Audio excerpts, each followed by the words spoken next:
Hey, what's up, everybody? This is Charles. I want to welcome you guys to another episode of the Dreamerspro Show, where we cover everything from sports, hot topics, classic debates, entertainment, and where we give you guys a fresh perspective on things and how we see them. And in today's episode, the topic is Space Jam 2 just another desperate attempt to catch Michael Jordan? So that's a topic I want to get into in today's video.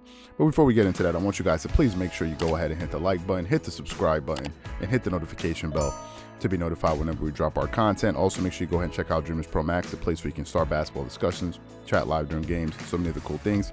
We have that linked in the comment section. And also make sure you go ahead and click the join button and become a member of our channel here. So anyway, I finally saw Space Jam 2. Now, let me quickly say this. I was discussing this with Marco, I think before the movie came out. And I told him, I said, there's no way in hell I'm going to see this movie. There's just no way in hell. I told him that, and he was laughing. He's like, no, I'm like, no, I have no interest in seeing this movie, right? Because it just wasn't something that was interesting to me. Maybe I'm too old. Maybe I had no interest in seeing it. But given the fact that it is a basketball movie and it's up our alley, I said, hey, what the heck? Let me check it out. Yesterday, I saw some of the things that people had to say about it on TV. So I said, okay, let me watch this movie and see what these people are actually talking about, given the fact I had no intention to watch it. Now, when the first Space Jam came out in 1996, I was 9 years old. Okay, that's when the first Space Jam came out. So I probably saw that movie when I was around 9 or 10 years old. I was a kid, right? So the glasses or the lens that I saw that I was looking through when I saw that first movie was completely different, right? Then it would be as an adult. So if I go back and watch that movie, I'm sure it would have a completely different effect on me the second time around as an adult.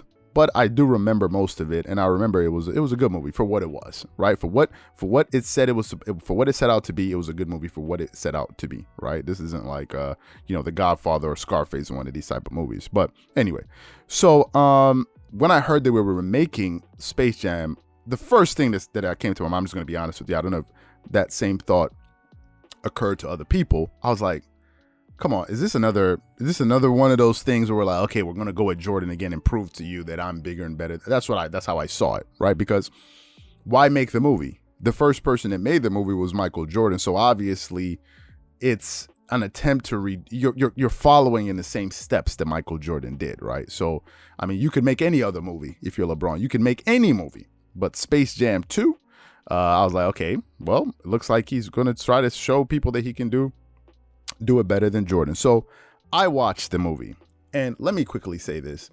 First of all, as they said, the movie is very long, right? I think it's 188 minutes. It's long. It's like 2 hours long. The first thing I noticed was that my initial thoughts was that, okay, it was very kind of gimmicky, but that's to be expected. It's the same thing with the first Space Jam. It was a lot of bad acting, like terrible bad acting on LeBron's part. But to be honest, LeBron James, no one is going to confuse him with, Al Pacino or Robert De Niro or Denzel Washington, right? No one is going to watch Space Jam 2 to see that type of performance. So we all get that. However, I thought that the acting was terrible, right? But no one is going to hold that against him because LeBron James is not an actor. He's a basketball player, right? And an entrepreneur and a businessman. So we understood that.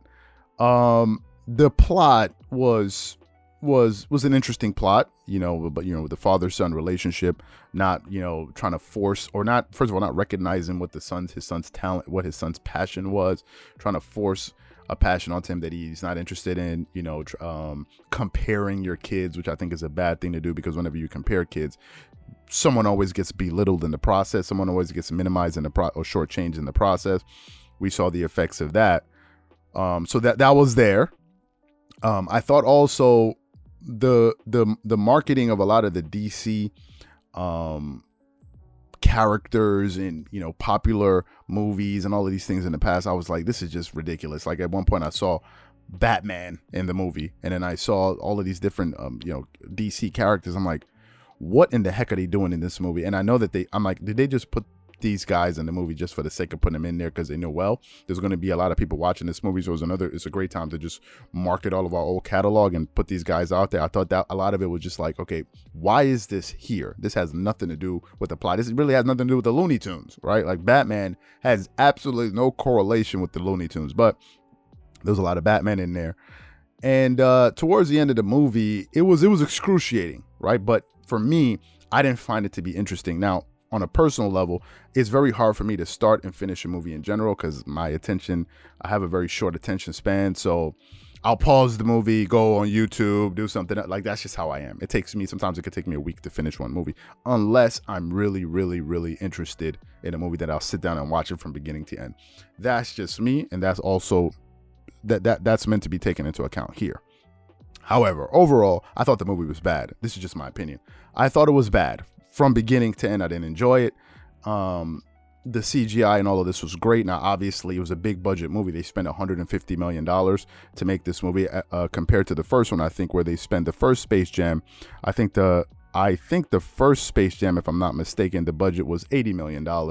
That movie ended up making $250 million. But you're looking at a movie that was made, 25 years ago, if I'm not mistaken, roughly 25 years ago. So yeah, it has time to make that money up. If you look at the current Space Jam, they had a budget of $150 million, but thus far the movie's made $53 million. So I'm sure this movie is going to recuperate that money over time, or probably this year, whatever it is. I don't know, but it's definitely going to make the money back. So from an investment standpoint and a monetary standpoint, it was a good business because they're going to make their money. If their sole purpose was to make money by making this movie, then they achieved that, right? But if it was meant to tell a story about family, it achieved that on some level as well. But if it was meant to say, okay, I did it better than Dread, I don't think it achieved that at all. Overall, I thought it was a bad movie. I just find it to be interesting, though, however, that Kobe got criticized or minimized his entire career because they said he copied Michael Jordan's moves, right? So that's the reason we don't appreciate Kobe Bryant as much, because he's the second coming of Jordan and he did exactly what Jordan did. Well, LeBron seems to be copying Michael Jordan's moves, literally, not like his basketball moves, but his moves as a basketball player, his business moves. He seems to be really trying to follow in his footsteps and, wearing the same number, now making Space Jam. I just thought that it was a bit over the top. I didn't enjoy it. And it just looked to me like another desperate attempt to say, hey, listen, I'm bigger and better than Michael Jordan. And that's what I thought it was just a bunch of propaganda. Now, to be fair, people can say the exact same thing about Michael Jordan, right? People can say the exact same thing, that's the reason Michael Jordan made that movie. And you know what? It would be a fair critique, right? But given the fact that this movie is Space Jam 2, a legacy continued, basically, it came after the first one. So ultimately, these comparisons are going to be drawn. Like, you have to. The parallels are there. So for me, I just thought that literally, it just seemed like LeBron was trying to prove that he can do it bigger and better than Jordan. Obviously, I don't think so. But also, to be fair, again, this movie, I'm sure, wasn't made for my demographic, for my age demographic. I don't think we are the target audience here. Somebody that's 31, 32, 33, 34. I don't think this is the audience they were going after. I think they were going after kids and parents. I don't think they were going after my demographic, unless you're just a huge fan of LeBron James or basketball, or you're just a huge movie buff that you had to go out there and see the movie. But ultimately, those are my thoughts. I didn't really enjoy it, but this is just my opinion. And obviously, this is a piece of art, and everyone has the right to interpret art the way that they see it. Obviously, you have to be fair, but these are my thoughts. So what I want to know from you guys is what do you think about this movie? If you saw it, what are your thoughts? If you haven't seen it, do you plan on seeing it? Whatever you guys think, please leave your thoughts and comments in the comment section below. Again, if you enjoyed the video, be sure to make sure you go ahead and hit the like button, hit the subscribe button, and hit the notification bell to be notified whenever we drop our content. Once again, this is Charles here from Dreamerspro. Wishing you guys an amazing day. Catch you guys on the next episode.